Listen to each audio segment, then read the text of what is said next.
Eu, conforme posso, tenho... Eu, conforme posso, continuo estudando o eu e o inconsciente do Jung e aprendi mais algumas coisas. No parágrafo 327 de O Eu e o Inconsciente, Jung estabelece uma demarcação taxativa entre realidade interior e exterior. Ainda assim, ele sempre reforça que o interior e o exterior estão sempre em uma relação dinâmica. Me parece que ele considerava a origem como interna, de onde flui a libido, que, lembrando, para Jung não era só energia sexual. A libido que se direciona, no caso dos extrovertidos, aos objetos externos e nos introvertidos volta-se para questões internas.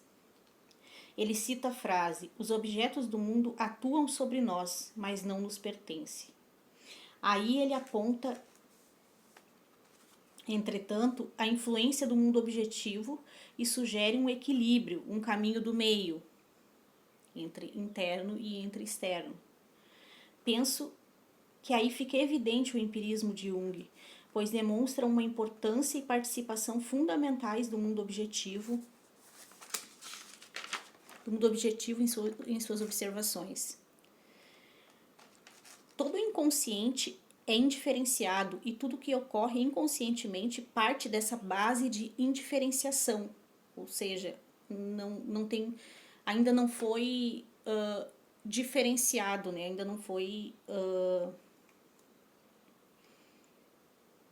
Ou seja, a princípio não há como saber se o conteúdo é do si mesmo, se é coletivo ou de que natureza é. Ou seja, os conteúdos inconscientes, a princípio, eles são indiferenciados. Então, eles podem estar misturados com o inconsciente coletivo, com conteúdos do si mesmo também. Então, Jung faz distinções entre homem e mulher que, a princípio, podem parecer indigestas. Ou seja, ele separa bem homem e mulher. Isso, a princípio, pode parecer bem indigesto, assim. Mas a gente tem que considerar o contexto da época.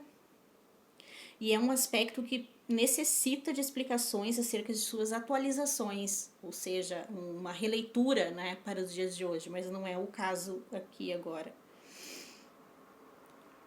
Ainda que seja lógico que homens e mulheres sejam diferentes entre si, me parece que Jung coloca isso de uma forma bem enviesada, mas também não vem ao caso. Ele diz que a consciência da mulher é diferente da do homem, que as mulheres se interessam mais por relações pessoais e só depois por fatos objetivos e suas inter-relações. E também que a consciência masculina é mais utilitarista. A ânima no homem, que é a contraparte compensatória do feminino no homem, se resumiria por capricho, e o ânimos, que é a contraparte compensatória do masculino na mulher, se resumiria por opiniões. Então, enquanto o homem se concentra em aspectos masculinos e quanto mais unilateralmente ele o faz, ou seja, o homem ele vai se concentrar nos aspectos que ele considera masculinos. Então, quanto mais unilateralmente ele faz isso, mais ele vai deixar à margem os conteúdos que são ignorados, os conteúdos femininos que são ignorados por ele,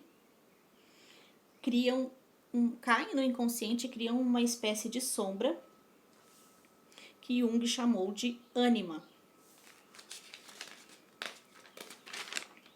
O mesmo acontece com a mulher. Os aspectos masculinos marginalizados caem no inconsciente, produzindo uma sombra, que Jung chamou de ânimos.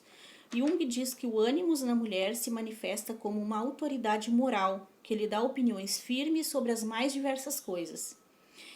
E ainda que o ânimos não se apresenta como uma pessoa, mas como muitas, como uma assembleia que formula opiniões incontestáveis e racionais, embora não razoáveis. Isso se comporia pelo inconsciente coletivo que lhe atravessa com seus padrões e também por palavras e conceitos reunidos desde a infância que sugerem uma opinião, a menos que haja um critério consciente forte e idôneo.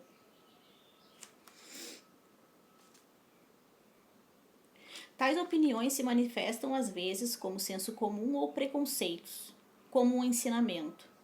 Por exemplo, todo mundo diz isso ou aquilo, não há quem não faça assim. Ou seja, essa voz na mulher de autoridade que fala todo mundo faz assim, é assim que se manifestaria o ânimos na mulher. O ânimo sempre provoca a ânima e vice-versa. Logicamente, né? Porque são aspectos renegados um do outro, né? Jung descreve muitas formas de extroversão do ânimos em fenômenos desagradáveis na relação entre homens e mulheres. Para ele, as opiniões do ânimos devem ser voltadas para dentro e avaliadas, conduzindo a uma relação com o inconsciente e não externados.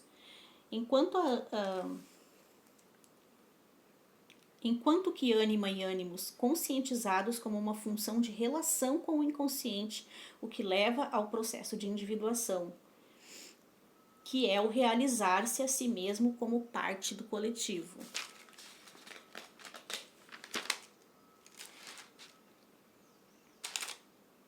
A mulher tomada pelo ânimos pode perder sua feminilidade, sua persona feminina, e o homem tomado pela ânima pode efeminar-se, pois funções que são interiores se voltam para fora, tornando-se complexos autônomos e suas projeções.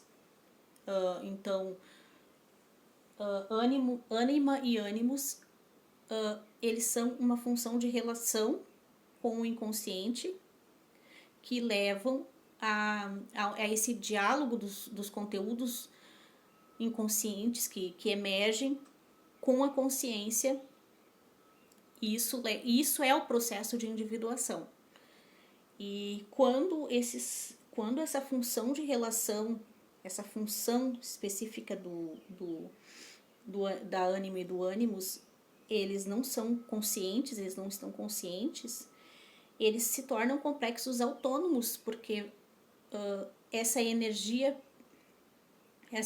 psíquica que não conscientizada, ela projeta dessa forma, ela projeta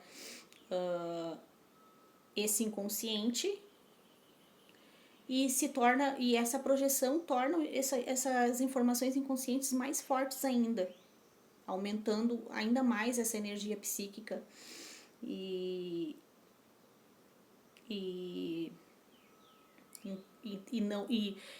estancando, né, esse desenvolvimento nesse processo de individuação. Então, mais ou menos isso também que eu aprendi.